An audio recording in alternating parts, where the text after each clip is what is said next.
Good evening. I'm Ron Bobb-Semple, and thank you for joining us. On November 2nd, Floridians and other eligible voters throughout the country will be exercising their right to vote in these midterm elections. Democrats hope to change politics in Florida in ways similar to what the 1998 election did for Republicans. Some Democrats say there could be more competitiveness in legislative and congressional races, a more moderate tone in state politics, and a speeding up of the democratic shifts that are now making Florida more democratic. Steve Scheel, Democratic political strategist for President Barack Obama's 2008 Florida campaign, said that Florida is becoming more younger and more racially diverse, largely because of Hispanic immigration. Republicans acknowledge that they have a lot to lose in the 2010 elections. Recently, at one of his rallies, U.S. Senate candidate Kenrick Meek of Miami called on one of the party's most popular figures, former Vice President Al Gore. Meek says Republican rival Marco Rubio, who is considered the front-runner at this time, has been forced to defend personal expenses billed to his state party-issued credit card. Independent candidate, former Governor Charlie Crist, has dismissed audit findings that he took personal trips to Disney World and New York on the party's dime. In District 16, which includes a large portion of Pinellas East and a section of Hillsborough stretching from South Tampa to West Chase, Public Defender Attorney Nina Hayden is challenging Republican Jack Latvala for the Florida Senate seat. Earlier today, we sat down with Ms. Hayden in her campaign office as she continues her quest with the elections less than 3 weeks away. Joining us this evening is Attorney Nina Hayden, who's a candidate for the Senate seat in District 16. Well, good evening, Ms. Hayden. Welcome. Thank you. Welcome to CaribFocus, and Great. thank you for giving us the opportunity to chat with you. Great. It's good to be here. You have been a member of the Pinellas School Board Yes. since last November, Yes. I think if I'm correct. November 2008. Why do you feel that the time is right now for you to run for Senator Charlie Justice's seat? Well, I had an opportunity to vet this seat. I had an opportunity to speak to many of the Democratic elected officials already, those that were in the House seats, and just to make sure that this wasn't a seat that they were interested in, because I understand how it goes, kind of with the pecking order and understanding your place, so to speak. Okay. But when I realized that nobody wanted to run for this seat, that this is a seat that I believe that needed to stay Democratic with Senator Justice, I decided, had to ask myself two things: did I have the heart for it, and was I qualified for it? And both of the answers were yes. Okay. Did you feel that you needed to stay on the board a little longer? Well, a lot of people ask me that question, why have you decided to move forward? And really with the SB 6 bill that came out of the state legislature, and realizing 2 years being on the school board that there really needs to be change when it comes to education, I decided at that time it was really time to take the fight to education up to Tallahassee. You are running against a former legislator in Jack Latvala. That's correct. And from a financial point of view, you may be at a disadvantage. Right. Does this concern you? No, it doesn't. The reason why is because, there's many races in the past you'll see that individuals don't earn as much money as their opponent, but they're still able to win the race. What's important for me is just those grassroots, getting out there. People in Pinellas County, they know me very well. I'm getting to be known very much over here in Hillsborough County.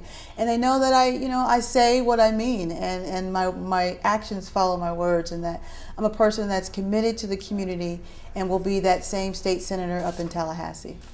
Yeah, I'm sure the viewers will remember that Kendrick Meeks, in his last election bid, he That was is outspent correct. and he won. Yes, you can name several of the candidates that are actually now running. There's big, the quote unquote, the underdogs, but I don't mind being an underdog, because I think, what that does is instill in me the zest to really want to work hard. Okay. And I don't take anything for granted. I don't take any vote for granted. And I get out there, I speak to as many people as possible. What is your platform?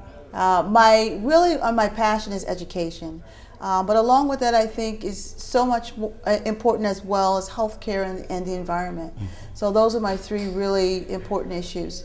And wrapped in that, I have to say a fourth one, as I've really had an opportunity to speak to individuals, is transparency in our budget process as well. Speaking of homelessness and growing up, you grew up in the Washington, D.C. area. Now, there had been some problems whereby the homeless situation in St. Petersburg was getting out of hand, and the tents were torn down by the police. Do you feel that that situation was handled fairly? You know, you can't just pass a law that creates a crime to panhandle without having the preventive or protective measures in place, because you know what happened? You know, I don't live in St. Pete, but I live close to it. So what happened is those individuals that did the panhandling just moved to another area. Right across the bridge to Tampa. Right across the bridge. They came to Clearwater. They came to Tampa, right across the Gandy. And so is it fixing anything? No. What it's doing is it's just kind of trying to sweep the problems underneath the rug instead of really saying, how can we reach out to these individuals? I'll tell you what, in doing my homeless work that I've done for the years, we used to feed the homeless right outside the White House until 9/11 happened and they cut that off. Just sit down and talk to them. One of the things that speaking to a homeless individual not too long ago, we passed out big sleeping bags when it was really cold, just this past winter. Okay. And one of the individuals said to me, he said, you know, I would love to go to a shelter, but I have all my tools and things, and I want to be able to work, and I don't have any place where to carry those tools or to put those tools. You know, if you really sit down and talk to them and figure out what their issues are, then you could come up with an initiative or a plan that tries to help. Now, you're not going to eradicate it, but you can really put some more preventive measures in place, which I really think St. Pete needs to do to help the situation be better. But most people, some maybe choose to be homeless because of, illness, schizophrenia, or bipolar. Like most ill people, they belong in a hospital, not on the streets. I would have to say, and I would just make one correction, I don't think they really choose to be. I think you broke it down very well. You have the individual that has substance abuse problems, their alcohol dependency, drugs and that type of thing. You have the individual that has mental health issues. And then you have the individual that doesn't have the family structure that really most individuals go from paycheck to paycheck. And anything can happen. If you don't have that family structure, you're out on the street, all the foreclosures that's taking place.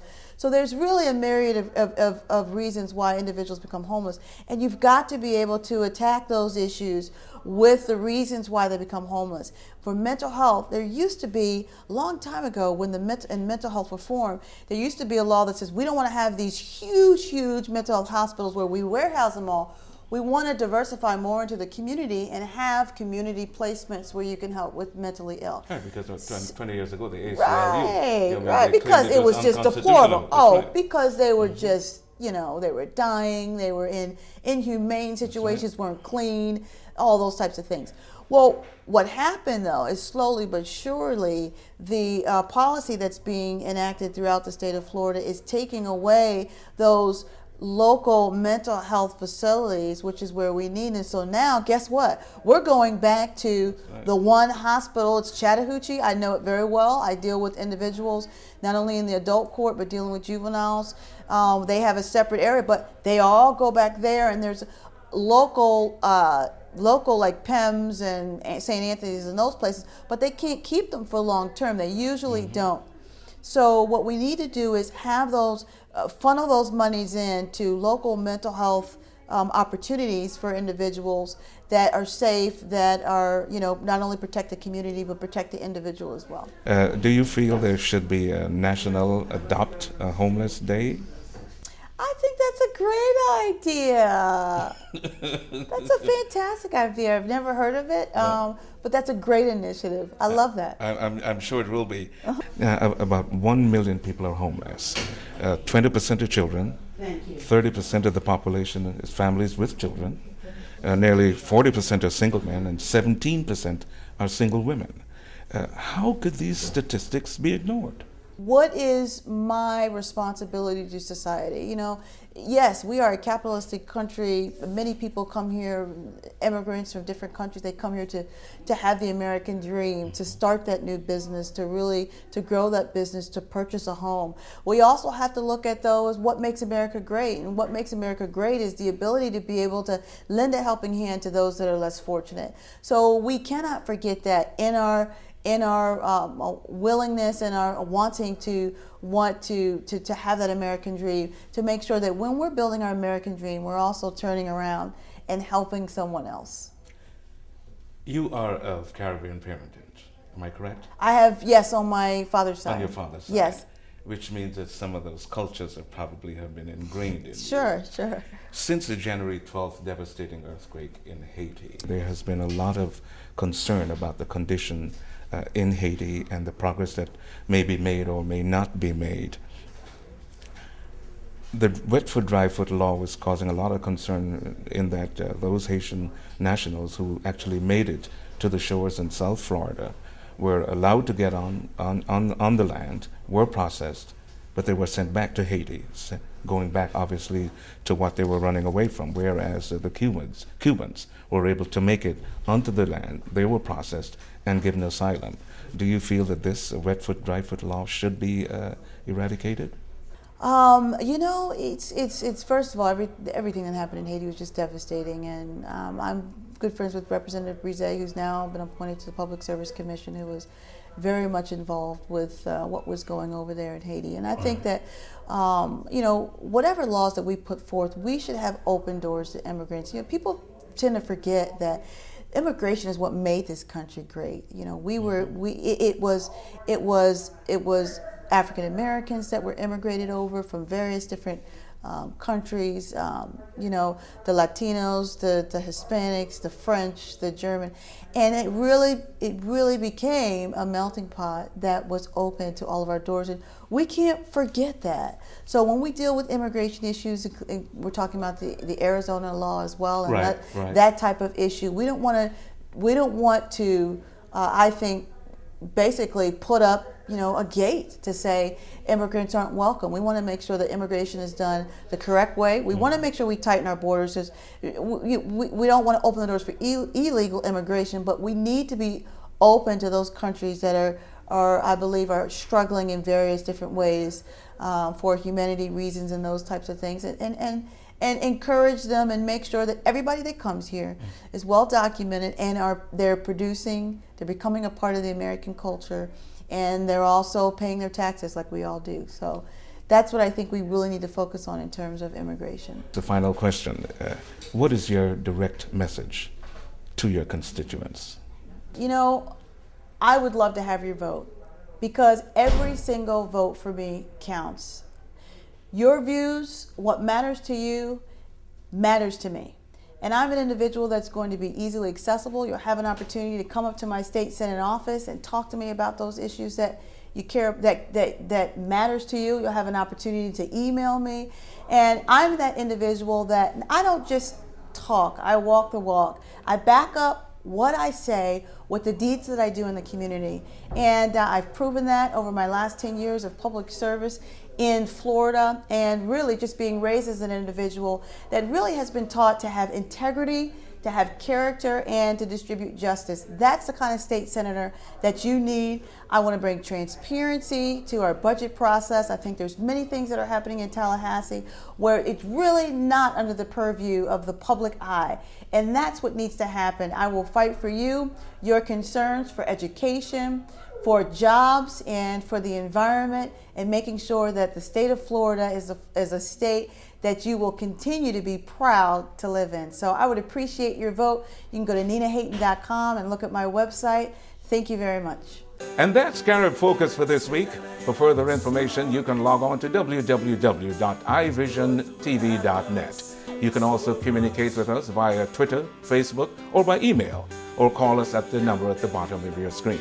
Remember, your vision is iVision. This is Ron Bobb-Semple. See you next week. Good night. Amen. I wake up this morning, I don't wanna cry no more for the thing that I'm seeing. My people